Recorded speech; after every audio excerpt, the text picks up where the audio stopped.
Hey students, this is Miss Egger. So we are finally in Blackboard and you will get your lecture via Blackboard. And I am glad to be here, glad I got into Blackboard, and glad to be at Mountain View. Several of you are really kind and welcomed me to Mountain View College. So thank you so much for that. One of you, when we did our Google Docs questionnaire, just helping me get to know you, one of you asked me, so Miss Egger, what is public speaking to you? And this is what's going to start our Chapter 1 lecture. And I want to talk to you about what public speaking really means to me, trying to get my book straight down here. What public speaking really means to me. But first of all, I think in my lifetime, I would have to say that I have found public speaking to be, I'm going to put it right up here.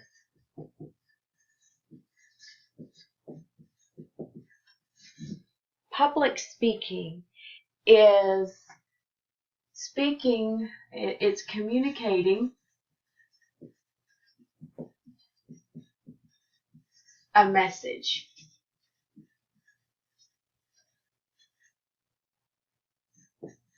to a person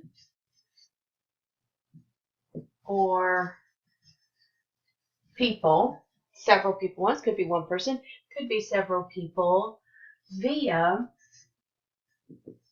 it could be face to face.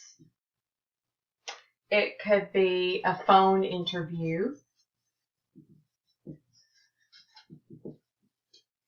It could also be YouTube,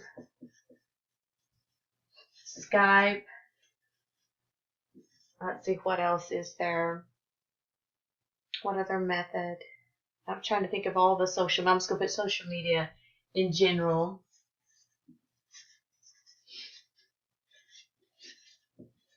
Social media in general. You can do it at work with a boss.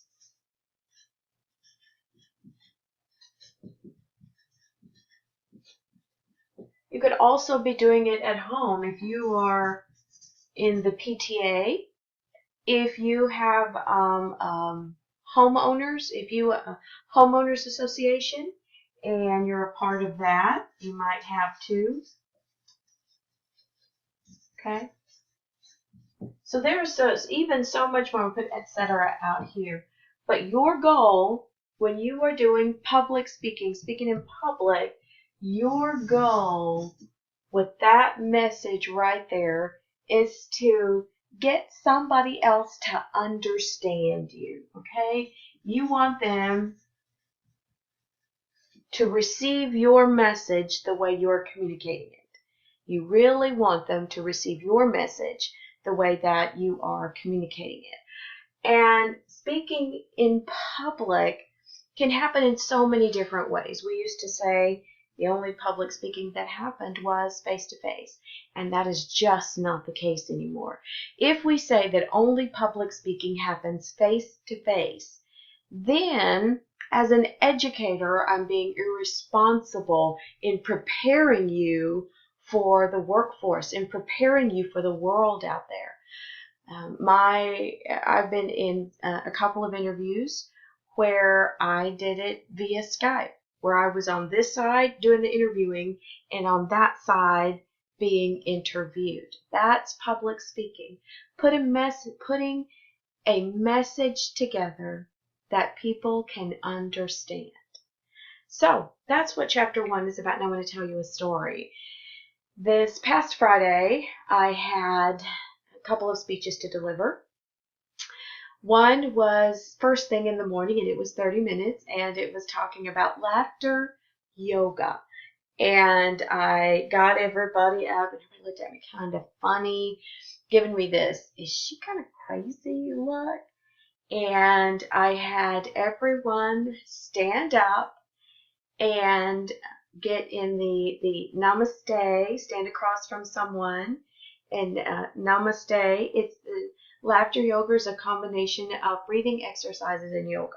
Okay, so and then you say, you look at the other person, you open up as if to you're letting them into your bubble, and you go ha ha ha ha ha ha ha. And you just start really laughing. And that was my attention getter into talking about laughter yoga and talking about the sources that I had, talking about the benefits, how to do it. Well, that was public speaking. I had 2 days to prepare something for a group of people that just needed to be able to do something fun, but it be meaningful. 2 days to put a 30-minute speech together. You will have much longer. Then later in the day, I was asked to go to a retreat and help with a retreat. And there I had to deliver, I chose to, I didn't have to. I was asked and I chose to deliver a speech on public speaking and facilitation. Now I'm delivering the speech, I'm telling them the ABCs of public speaking, which is something that I developed to help people who just wanted to learn a little bit and how to do public speaking a little better. And that one was 2.5 hours long. And I had a lot longer time to put that together. And that there was probably about 20 people in the room. So in one day, I delivered 2 prepared speeches, but I actually delivered all in all 6 speeches because I had general little speeches, a speech with a boss that came that I didn't expect, and another one with a colleague who said, we're having a meeting over here. We want to ask you a question on the side. Okay, I'm there. So from the moment she asked me until the moment we walked in the door, I had about 30 seconds to deliver a speech on the topic that she gave me.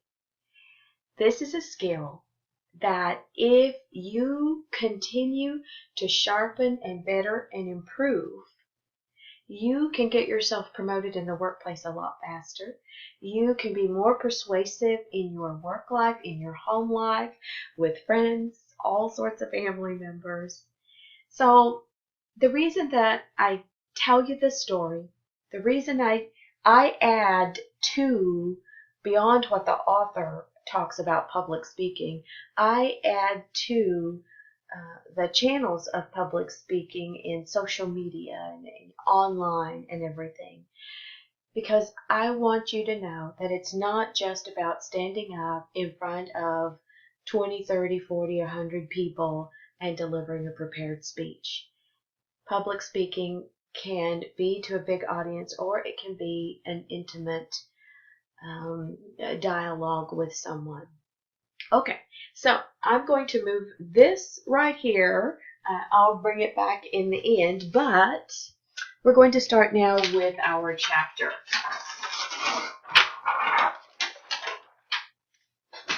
Now,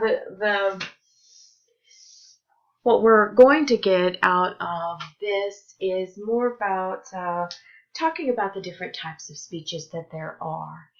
And after we talk about the type of speeches that there are, we want to talk about the civic benefits, which is what I was just discussing when we were talking about PTA over here.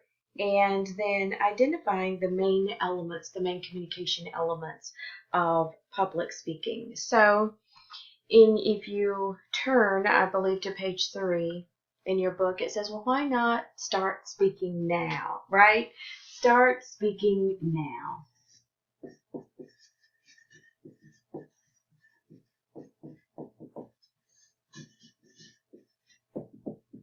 Okay. And when you look at that and it says start speaking now, what are 1 or 2 things that pleased you the most? What are 1 big things you need to improve? This is talking about taping yourself. And we're not going to do that in this, but we are going to find a way to do it. Right now, we just want to talk about it. Your first speech will be very simple. We're not going to talk about structure. You are just going to record a very simple 1-minute speech. And you are going to get someone, a sister, a brother, a friend, someone that you trust that won't giggle all the way through it, that will let you tell them 1 minute about yourself. Whatever. I'm not grading structure. I'm not grading ahs and ums. This is just do it. And if you do it for 60 seconds and send it the way I tell you to send it, you make the grade. Okay? So, but we want to learn a little bit more about it. Make it a little more comfortable with it before you actually do it. So we're not doing it for chapter 1. We'll do it for chapter 2. I just wanted to prepare you for it. And there is a questionnaire that I'll put out there for you so that you can look at your level of anxiety. So when people start speaking now for the very first time, whether they're getting graded or a boss is watching them,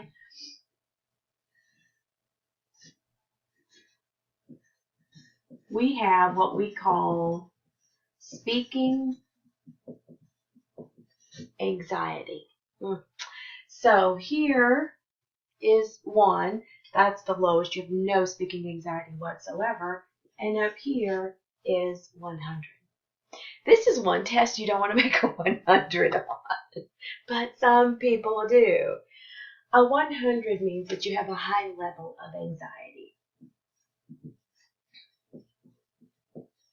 And a 1 means you have hardly, I'm going to put no anxiety about public speaking. Actually, you think a 1 would be good. It's not. It's not. If you are at a 1 level in your anxiety of public speaking, you are probably going to be boring, monotone, no humor, because every public speaker should at least have some level of anxiety. Do I have anxiety when I speak in public? Sure. Have I been doing it for years? Sure. But I know how to manage it. I know the things that I do before I engage in public speaking. Okay, I'm going to tell a little secret. When I have to do a speech in public, that's to quite a few people, I go to the bathroom, wherever it's located, and I look in the mirror. First, I look under the stall to make sure there's nobody there and I'm alone in the bathroom. And I look in the mirror and I tell myself, hey, Alma, you are a fabulous public speaker and you are going to do wonderful because you're smart, you're intelligent, you're funny, and you want to do this and you can do this and you will be great. I do. You may be thinking, I don't think she does that. I do. Because I know how important it is to step out on that stage or to go in my boss's office with a very positive attitude so that people can get the message that I want them to receive. So it's really good to have a little bit of anxiety. Okay? It's not good. This is too much. So too much anxiety, you won't even hear your own message. You won't even know what you're saying. You won't even remember that you were up there. So before we actually have you doing something, we're going to do a couple of exercises so that you can decrease your anxiety level. When you decrease your anxiety level, you will be more present in your public speech and you will enjoy it more. Okay, so that's the first one. Okay, that's our first topic that we're talking about. We're talking about, just starting it now. We're talking about a baseline questionnaire, which I'm going to put in your folder, so you don't have to worry about that. So let's turn to page 4 and let's talk about introductory speeches, which is what that 1-minute speech will be when we get to chapter 2. We can do introductory speeches at any time. I was introduced to a new colleague that started at the full-time job that I have, and I'd never met him before. I knew he was around, and I happened to be outside of a room, and he came up and he introduced himself. I said, "Oh, I had heard you were hired, and, we're really glad to have you here." And he started giving me information about himself, telling me where he was from, where else he had been an administrator. My full-time job was in higher education, so at a community college. And I felt the need to reciprocate. At the moment that I felt the need to reciprocate, I was starting to process my introductory speech to him. Who am I? How long had I been at my full-time job? Been promoted 6 times. 6 times. Talked about each one of those and what I was doing right now. And my education. That's an introductory speech. It could be one day he might be looking to hire someone, and I might be that person because I gave an introductory speech that made eye contact, that had a pleasant look on my face, that leaned forward, smiled, and nodded when he was giving me his information as well. So introductory speeches can happen in a lot of different ways. Doesn't matter if there's a lot of people involved, one person involved. What you want to do is to be sure and say 1 or 2 interesting things about yourself and land the plane. Okay? With this person, I did a reciprocal speech. Now, this language you won't find in here. This is my own. I invented this concept. It's called reciprocal speech. A reciprocal speech. A reciprocal introductory speech is the other person goes first and they start introducing themselves. The reciprocal introduction speech gives the same type of information. He tells me his education, I tell him my education. He tells me the institutions he's taught, I tell him the institutions that I've taught. That's when you're first getting to know someone. This is not done in an interview setting. This is just, I meet a new colleague and I don't really know what to tell them. They go first, I'm going to reciprocate what they tell me. A reciprocal introduction speech. If the other person doesn't go first, then your intent is, okay, this is just a colleague. I'll tell them who I am, my department, my education, or how long I've been at this place, and how much I love it. Then, if they reciprocate, okay, then that's what you two have engaged in, a reciprocal introductory speech. That's different from an introductory speech if you are introducing a colleague who is brand new, or if you're introducing a colleague who is going to be doing public speak, they're going to be doing a speech for you to your whole big group, then your introduction of them is an introductory speech. When it's of someone else at that level, you want to make sure you have their title correct, their credentials correct, their education correct. And I always do a lot of research on someone that I'm going to introduce, and I find out if they've won any awards recently or been recognized for something recently. So the introductory speech is an introduction to who you are and what you believe in, but it's also an introductory speech to your personality. So if you say, my name's Alma. I teach in higher education, and I tell you my name's Alma, and Well, I just wanted to introduce myself to you, and I teach. And okay, is that an introductory speech? Well, yeah. Is it an effective one? No. What does it say about me? I'm not prepared. I don't know how to talk myself. I don't have a brain that can click and put something out very logically. Hey, my name's Alma Diana Martinez. You can call me Alma. You can call me Miss Egger. You can call me Miss Martinez. But whatever you call me, just make sure you are comfortable with it.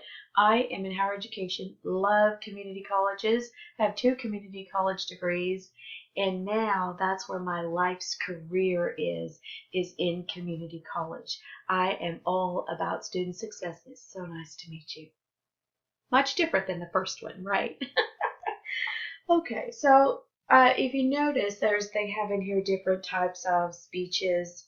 A lot of books have artifact speeches, which is where you take something that's on you and you say, this represents me, this is how it represents me. So that's a really short introduction type of speech. When you look in your book there, you'll see that there are types, right? Types of speeches. So there is the introductory. I'm just going to put the intro speech. There's a humorous speech. You could say that the speech that I did Friday, Laughter Yoga, was probably a humorous speech. We laughed so much. How do I know that speech was successful? Because there was one person in the room who did not want to get up and engage with the group, stood put themselves way in the corner. I didn't try to bring them in at all. 2 minutes into this speech, that person was laughing so hard.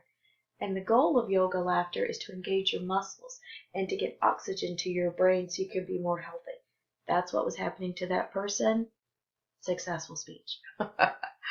Okay, so you can do a how-to speech. You can talk about your culture. You can do what's called an impromptu. Do an impromptu speech. There's an after dinner speech.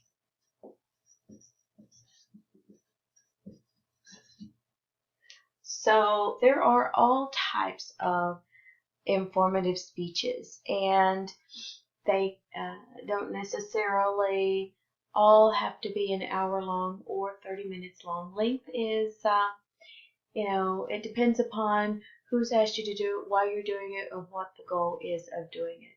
So there are a lot of types of speeches. There are also, I would say, the main characteristics of speeches specifically are an informative and a persuasive. And so let's put here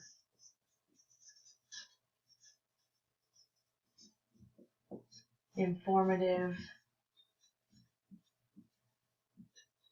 and persuasive. The informative speech can be any one of these right here. And that's just giving information. I'm just going to give you information that I think you didn't already know and add to your baseline of information about that topic. So you could say the speech that I gave was a humorous speech. I told them what it was and how to do it. I didn't tell them they had to do it.